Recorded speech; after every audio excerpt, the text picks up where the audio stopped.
Today on Here for the Right Reasons, Wells Adams tells us why he was concerned about Grocery Store Joe in Paradise.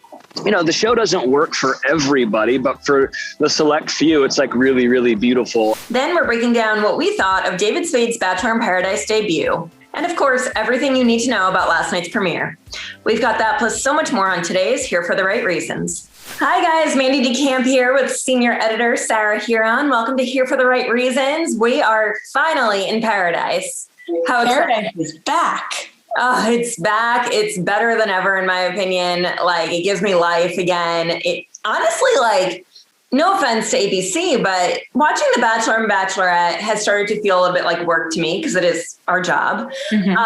This is still so fun. Like, I would watch this whether or not I needed to. I love this show.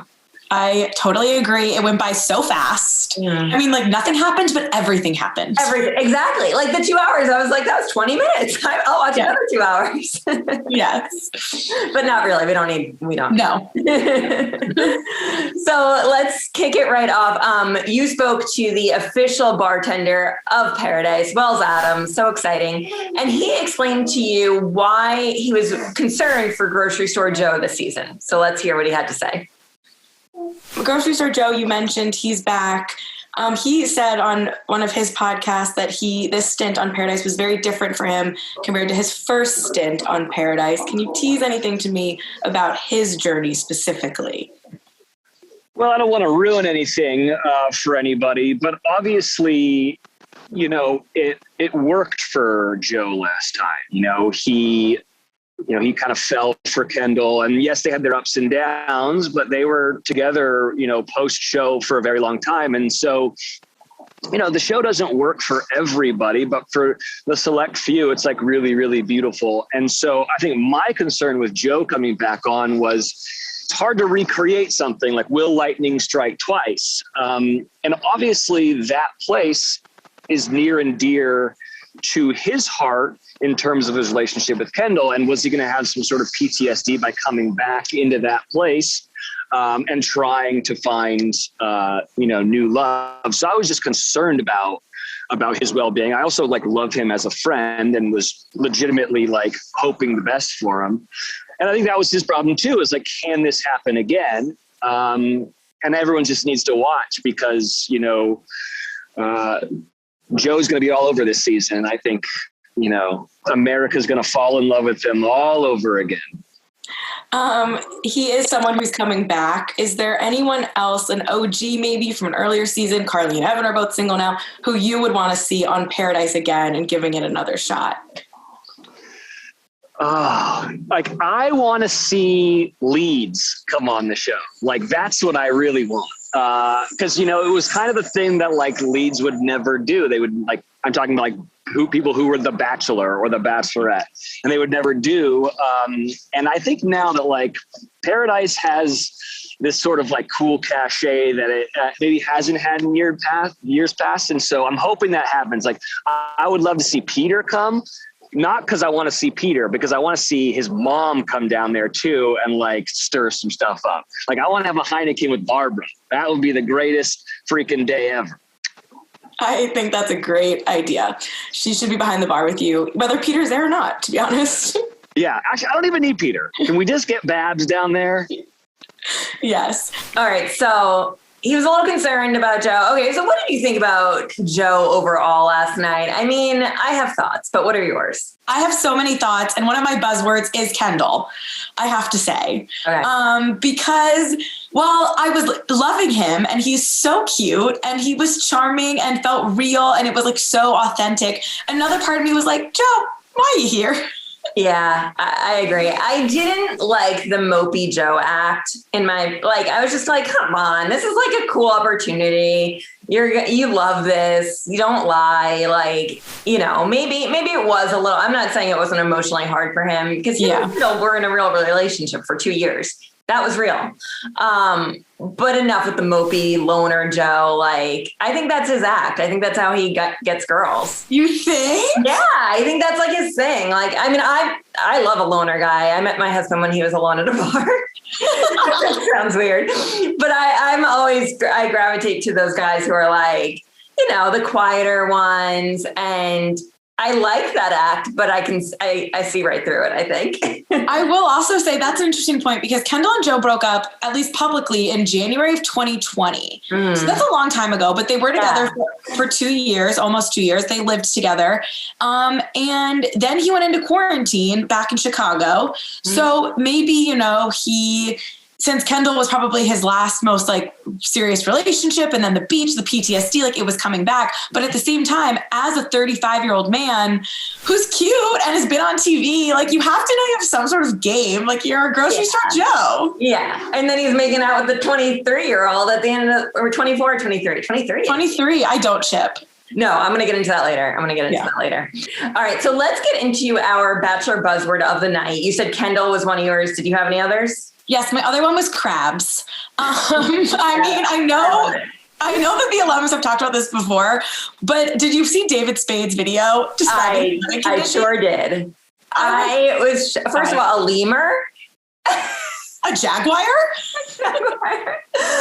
I had no idea that crabs were such a problem. I mean, they always get like B-roll of them, but I didn't know they were in people's bedrooms. Yeah, they talk about the crabs and they say that, but not being able to walk on the beach because they're like making holes on the beach and falling from the ceiling. Like that is insane. Why would anyone do this show? It's a nightmare. No wonder Joe the grocer wants to go home. Yeah, he's like, why? You probably forget. You glamorize things in your head. It's like survival tactics, right? Like you get through it and then you get home and you get all these Instagram followers and you get all this fame and you're like, I gotta go back, keep it going. And then you're like, why the hell did I do this again? Hot as hell. There's crabs everywhere. This is a nightmare. I sort of get it. Okay, fine. What were your buzzwords? My buzzwords were steamy and hookup hammock, which I think also came from David Spade. Basically, we were promised a lot of hookups this season because it was after quarantine. Everyone's vaccinated and vaxxed and waxed. And we sure did get a lot of hookups already. I mean, not hookups, but makeouts. And I'm here for it. I'm into it. I like it when they dive right into it. My favorite thing was they all were like, I told myself I wasn't going to make out with anyone on night one. It's like, oh, please, that's what you're here for. Yeah, exactly. I mean, come on. And they probably haven't made out with anyone in a long time. Right. It's freedom to be back vaccinated. We've all, I've had my fair share of fun at the bars this summer. Who are you shipping so far on the show? Okay, so I did enjoy Noah and Abigail together. Clearly they had some kind of like, something going on before the show. They must have been chatting or something. My one fear though, is that Abigail is too nice for this show, that she's not cut out for paradise. Yeah, I'll be honest. Abigail and Noah got my cringe. I mean, there was a lot of cringe, but I felt the most uncomfortable when she was like talking about friend zoning people, and then he was trying to get out of the friend zone, and then she was talking about how she wants to move slow, and he's like, well, I don't really get how that works. And then all of a sudden they were like making out. Like, no, that conversation didn't go well for me personally. Well, okay, I agree with you, but then when they show the preview for the rest of the season, they seem to be really into each other. Yeah, I don't know. There was something about it though that just made me uncomfortable. Like she was kind of laying her boundaries and he was like, well, how would that work? And obviously I'm not saying like she wasn't into him because she clearly was, but it just feels like they want two different things. Yeah. Already. Yeah. All right. I can see that. I mean, the truth is I wasn't really shipping anyone yet, but that's, if I had to pick, I'll pick them. So Who are you shipping? Obviously Tajwan and Trey. I'm obsessed with her. The uncle story was weird for me. I mean, it's insane. Yeah. But it's what we need in paradise. These two, it kind of like how like Lace and Grant a couple years ago was like, this is ridiculous. But I was like, let's do it. Like Kendall, the Goose and Chris, Crystal and Chris. Like I love like when the weirdest pairings come together, like villains, or like, I mean, she made out with his uncle. She's comparing their kissing styles. She's sweating. Like I just love her. She is the queen of paradise. Sorry, Victoria. She's my queen. And I thought they actually had kind of a cute little connection. And it's such a weird story that it's so good. It is good. I don't disagree with that. The uncle thing threw me off a little bit, but I think they could work together. It's insane. Do they ever address how old the uncle is? I don't think so. And they met on a dating app, which means she probably has her like, they live in the same area though, so it could work in real life if they've like met through the uncle. I definitely need more details of the uncle. Like how many times did she go out with him? Because they said they were introduced through the uncle. So like, what did he know? What didn't he know? Like there's a lot of things I need to know, but I'm still like ship. Okay. I'll get behind that. All right. What was your best line of the night? Honestly, I'm going with David Spade's grocery store Joe. You got to double bag it. That's fine, Sarah. Oh, damn. It was so good. Let's talk about David Spade in general. Oh, my God. I am Chris Harrison who. Like, I am so happy. My one thing, though, is he only it for 2 weeks? I think. That's really upsetting to me because they came out with, like, the best one, I think. I mean, I love Lance Bass, too, and I'm excited to see what he's going to do. But oh my God, I love David Spade. You can tell that he's very off the cuff, whether or not he wrote these jokes or did it, on the fly. It looks like he did them on the fly. I mean, the double bagging grocery store Joe comment was hysterical. I loved the whole crab thing, talking about them in his bedroom. I just felt like he was really genuine. I don't know. I was here for it. I loved him. What did you think? I totally agree. It was so funny. I thought because let's be honest, there's really no need for him. Like Wells 100% could do this by himself. Like he pretty much was still guiding David Spade. But anytime David Spade was on screen, I was laughing. Mm-hmm. And I want to know, I bet there was so much stuff he said that was too inappropriate to air on ABC. It was probably hilarious. And he genuinely likes the show. When he was missing from the intros, I genuinely, again, I don't know if it was an act, but I was believing it. I was dying. I wrote that down. I was like, I think he actually just ran a mile from the taco place. I don't know if that's true. It's probably not, but I believe him. Same. And I just think this show is so lighthearted and ridiculous, and it's at its best when it's making fun of itself. Yeah. And David Spade brings that out. Chris Harrison is a serious guy, and he was fine on Paradise. And again, Wells could very much do this on his own, but I think that a David Spade Wells combo is kind of genius, and I don't want him to leave.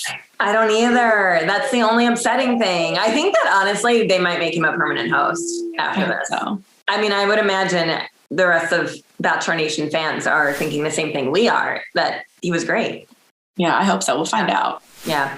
My other best line was, "We're vaxxed and waxed." And I just was like, who came up with that? That's great. Yeah. No, it was all very funny. I mean, I was smiling the whole time watching this freaking show. I was in such a bad mood. I turned it on and I was like it's Wells keeps saying it's going to heal America. And I low-key think it is. I'm healed. Okay. Yeah, I agree. Right. Thirst, obviously for me, Corn Queen.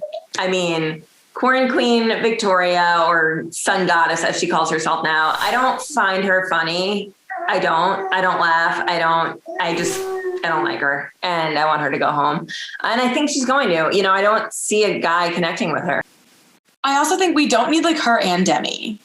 Yeah. And the fact that Demi's coming so early makes me think that's kind of going to be power struggle that I don't really need. But I will say Victoria, I thought she looked great. I love the blonde. It's better. She does look good. Yes. But yeah, I don't need her. Yeah, that's interesting actually. Because didn't Demi call herself the queen? I think so. Yeah. Oh boy. Can't be too queen. Oh, I mean, I can't imagine the producers are going to let Victoria go home. That's true. If they're going to try to probably manipulate, either putting those two against each other or having her maybe with Carl, a villain. Yeah. Maybe Demi. That would be a real twist. That would be two queens coming together. Who am I to pit women against each other? I know. Maybe they're going to come together and maybe. Who got your first? Kenny. Okay. Yeah. Kenny's body is amazing. He's actually naked. No, I don't. Okay. I think that's would be a sexual harassment issue. Yeah, totally. He must have been wearing a Speedo. I think he had something I think anytime they do that black box, it's they think it's the funniest thing ever, which I really just don't, by the way. The black box doesn't do it for me, whether it's Blake Moynes or that girl who, I can't remember who it was, but a couple years ago, every time she was in a bathing suit, they did it to her. Yeah. And it was uncomfortable. And also, it's a pain to edit. I feel bad for the editor of the show. Yeah, it's not. I don't think it's worth the payoff. I don't think it's that funny. No, I don't either. But he is really cute, obviously. His body's insane, but it was thirsty, the whole thing. And he never, it was dumb also, and he shouldn't have lasted the whole night. And just every time he was asking people their ages, everything about him was just it was tough for me. Yeah. Okay. He should ask because it's important, but we're 40 we're seeing the Claire was the oldest Bachelorette, and then they cast really young girls for Matt James. We're seeing that weirdness play out very quickly. Oh yeah, very much. That brings me into my cringe of the week, which was the age differences. I'm not even necessarily opposed to them, but it was very prevalent this episode between Joe and, is it Serena? Yes. Yeah, Joe and Serena, he's 35, she's 23. They're making out. Clearly, it looks like they fall pretty hard for each other, which, okay. I mean, it's not like a huge age difference, but I don't know. It felt a little weird. And then Kenny talking about his age constantly. He's 40. The girl that he was speaking with was 25. That's pretty big. Yeah. And I think about like Serena, I think she's going to clearly become maybe like a Bachelorette in Paradise type. Like we definitely see her with Joe a lot in the promos, but I feel like she's going to be someone who like when people come down to the beach, try to date, like one of those. And I like her and I think she's pretty and like whatever, but she's 23 on Bachelor in Paradise. Like this chick is here for the influence and the followers, and that's totally fine. Yeah. But like, it's going to be tough that she's going to be like the hot commodity. Cause I mean, we saw her with Matt James. She didn't want to date him. She was just like, I sent the Bachelor home. Yeah, I know. I'm not a huge fan of her, but I'm excited to watch her this season and what happens with her and Joe. Yes. Okay, so who's getting your rose this week?